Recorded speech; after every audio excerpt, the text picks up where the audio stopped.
All right, shalom, shalom. It's the brother Shakab from Grimmett Stone Lake Charles Camp. Just back again with another lesson. Bahar Kakara Shahmath. That's in the Holy Spirit of truth. But before I do anything, as always, I'm going to start by saying, Call Holohim La, Yahweh Bahashem, Yahushai Bahashem, Rakhakwadash. And that's all praises to the Father, in the name of His only begotten Son, in the name of the Holy Spirit.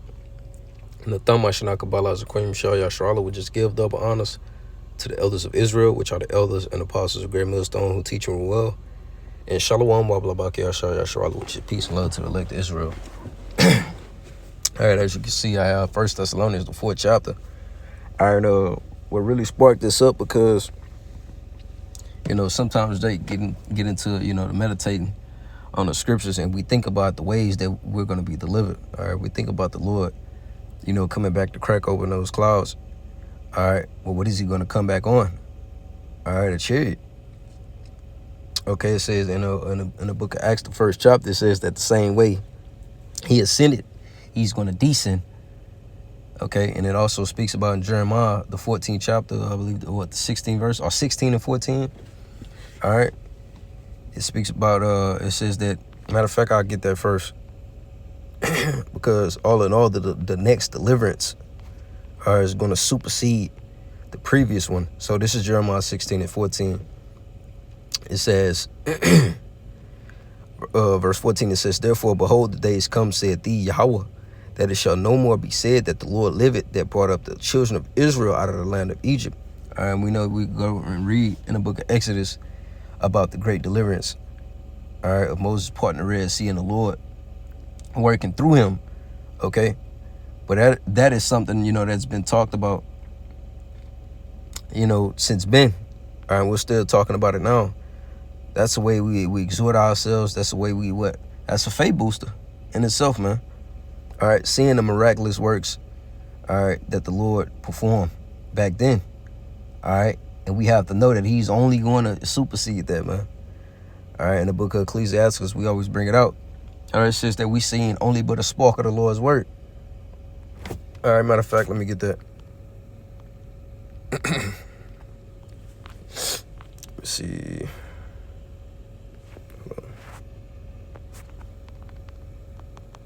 Spark. I know it's like Ecclesiastes 42, yo. Oh, so this is Ecclesiastes chapter 42. Matter of fact, I'll start at 21. It says, He hath garnished the excellent works of His wisdom, and He is from everlasting to everlasting. All right. Unto Him may nothing be added, neither can He be diminished, and He hath no need of any counselor. All right. We're talking about the Ancient of Days here, man. Okay. There's nothing before Him. Okay. He's omnipotent, man. All right. Verse 22, it says, Oh, how desirable are all His works. Okay. And that a man may see even to a spark. All right. So we've only seen a spark of what the Lord can do. All right. Only a spark. And think about it. A spark is something that's small, that's real small. Okay. So just think about that. Put that into perspective. All right. The deliverance of the Israelites out of Egypt. All right. That was something major. But it says that we only seen but a spark of the Lord's work. All right. And then we just read in Jeremiah 16. It says that the Lord is basically going to supersede that. Okay. Let me see. Let me go back to it because I believe we got some more on that.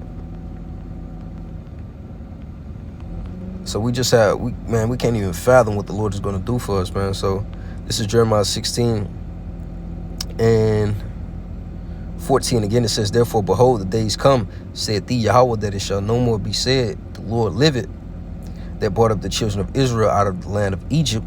But the Lord, Yahweh, liveth, that brought up the children of Israel, all right, from the land of the north, and from all the lands whither He had driven them, and I will bring them again into their land that I gave unto their fathers. All right, so fulfilling that promise. Okay, but it says out of the land of north, which is where the great bulk, all right, of Israelites are going to be at. All right, which is what, in Babylon, man, which is America. All right, that land of confusion, man. Okay. It says, and from all the lands whither He had driven them. That's when you go to that Isaiah 11 and 11. And it speaks about All right, the elect being gathered from all these different places, because when you read throughout the scriptures, it speaks about the Israelites being scattered throughout the four winds. Okay. Let me see, what the one in Matthew. Listen, I'm gonna go back to that Thessalonians as well. This is Matthew 24. Let me see. All right, I'm gonna start at 30. This is Matthew 24 and 30. It says, "And then shall appear the sign of the Son of Man in heaven, and then shall all the tribes of the earth," and this is Yahushua speaking, "of the earth mourn, and they shall see the Son of Man coming in the clouds of heaven with power and great glory." All right, and we know when the scriptures speak about clouds, it's speaking of what? Chariots, man. Okay, you can find that in the book of Psalms, and as well as various other scriptures, man. So 31, it says, "And he shall send his angels with the great sound of a trumpet, and they shall gather together his elect from the four winds, from one end of heaven to the other." Okay, so the Lord is going to gather his elect. That's the only people that matters in this story, man, the elect. All right, in this story we have the antagonist and the protagonist. All right, which is what? The elect, and Esau, man. Okay, no one else really matters. And honestly, Esau, he really doesn't matter, man. Only the elect, man. All right, Wisdom of Solomon 3. Okay, matter of fact, I'll read verse 32 as well. It says, "Now learn a parable of the fig tree. When its branches yet tender and putteth forth leaves, ye know that summer is nigh. So likewise ye, when ye shall see all these things, know that it is near, even at the doors. Verily I say unto you, this generation shall not pass till all these things be fulfilled." So Yahushua is basically giving you a time frame of when these things are going to happen, or when, the end is to come. Okay. 2nd Ezra 9. Okay, but when it speaks about the parable of the fig tree, it says, "When its branches yet tender and putteth forth leaves, ye know that summer is nigh." So we basically know the times of prophecy. I mean, we know the times that we're in based off of prophecy. Okay, when we see the MOTB comes, we know that World War III is around the corner. Okay, so we're able to identify what times we're in based off of prophecy. All right. Likewise, when you're in a particular season, all right, throughout the year, all right, we know when the trees lose all their leaves, we're in winter.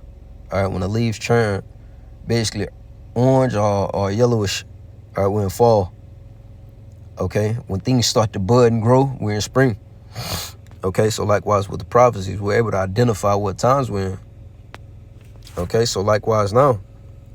Okay, but all in all, in 31 it says that the Lord was going to gather together his elect from the four winds. Okay, and we just read in that Jeremiah 16 that it was going to be what? From the land of the north. All right, so I'll go to 1 Thessalonians 4. Let me see, I think I was in the blue letter already. I'll start from 13.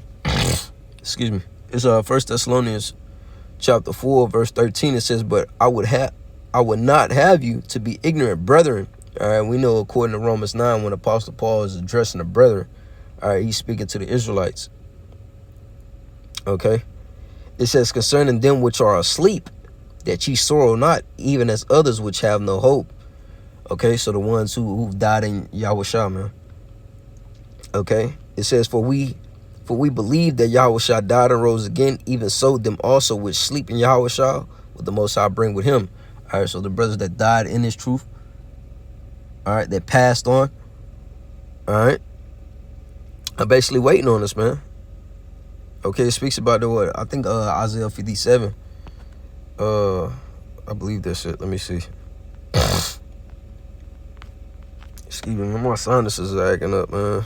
Just bear with me. Isaiah 57 and 1, it says, "The righteous perisheth, and no man layeth it to heart. And merciful men are taken away, none considering that the righteous is taken away from the evil to come," man. So the brothers that, passed on, okay, that's the Lord showing that mercy upon them, man.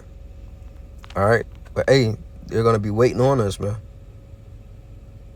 All right, when Yahweh shall returns. So verse 15, it says, for this we say unto you by the word of the Lord, that we which are alive and remain unto the coming of the Lord shall not prevent them which are asleep.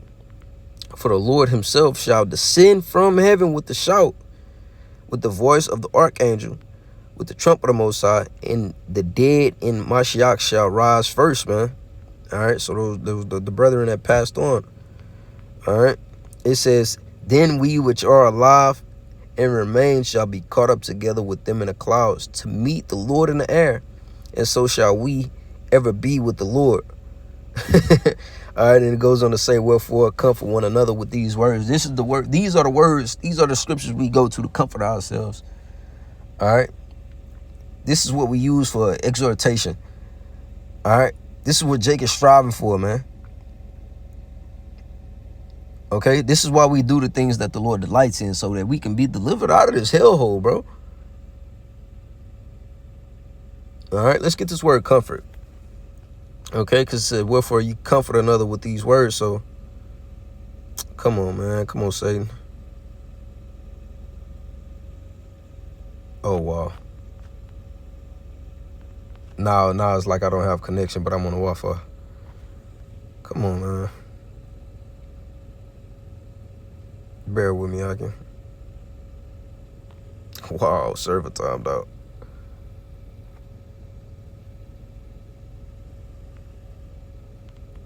That's Satan, bro. Try that. Let me try this.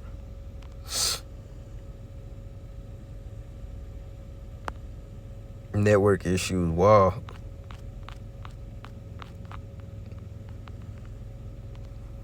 Let me see. Let me try and connect back. If not, I'll just get the regular Google definition.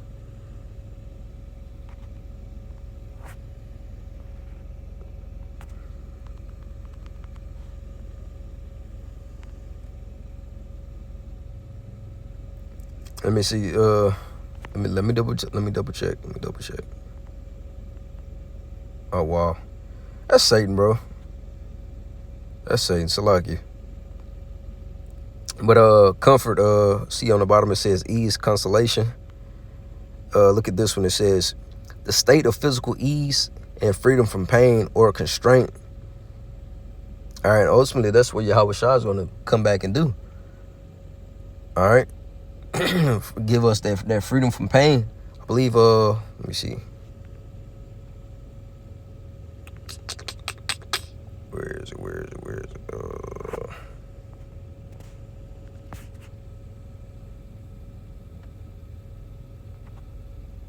Why am I still trying to go on that, man? Hold on. I'll come back to that. Let's say freedom from pain. I believe this is the one that I'm thinking of. Let's see, where is it?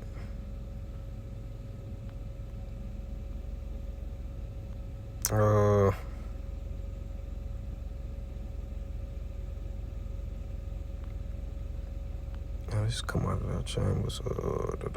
Maybe it's 25. I know it's somewhere around here.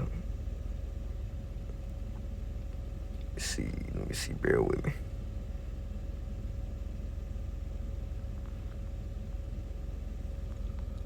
me. I can. Let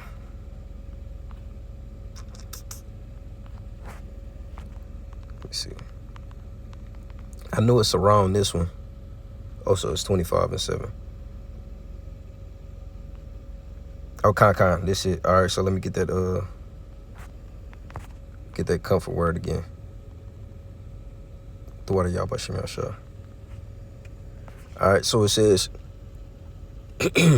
a state of physical ease and freedom from pain or constraint. Hold on. Look at the other one. It says the easing or alleviation of a person's feelings of, the easing or alleviation of a person's feelings of grief, feelings of grief or distress. All right, that's that comfort, okay? So this is Isaiah chapter 25 and verse 8. It says, he will swallow up death and victory, and thee Yahweh power will wipe away. Tears from off all faces. In the rebuke of his people shall he take away from off all the earth. For thee Yahweh has spoken. Okay, it says, and it shall be said in that day, lo, this is our power. All right, Allah Yahweh. We have waited for him, and he will save us. All right. And how is he going to do that? All right, he's going to use his only begotten son, Yahweh Shah. All right. And that's going to be him fulfilling his name. All right. He saves. He delivers. All right. Yahweh Shah. All right. This is the Yahweh. Okay. It says, we have waited for him. We will be glad and rejoice in his salvation, man. Okay. And this is what we're patiently waiting on. Okay. This is what we suffer for. All right. To receive of this. Okay. So I'll read that 1 Thessalonians 4 again.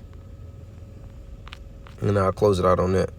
So this is 1 Thessalonians chapter 4, verse 17. It says, then we which are alive and remain shall be caught up together with them in the clouds to meet the Lord in the air, and so shall we ever be with the Lord, man. All right. So Lord willing, this video was edifying to the sincere Akim Wakwatu maybe tuning in. Hey, with that being said, I'm going to say, call Halim La. Yahweh Bahashim, Yahushai Bahashim, Rachak Wadash. That's all praises to the Father, in the name of his only begotten Son, in the name of the Holy Spirit. Natama Shanakabala Zakoim Shar Yasharala, which is give double honors to the elders of Israel, which are the elders and apostles of Great Millstone, who teach them well. And Shalom, Wablabaki Shar Yasharala, which is peace and love to the elect of Israel. Till next time, hey, Shalom.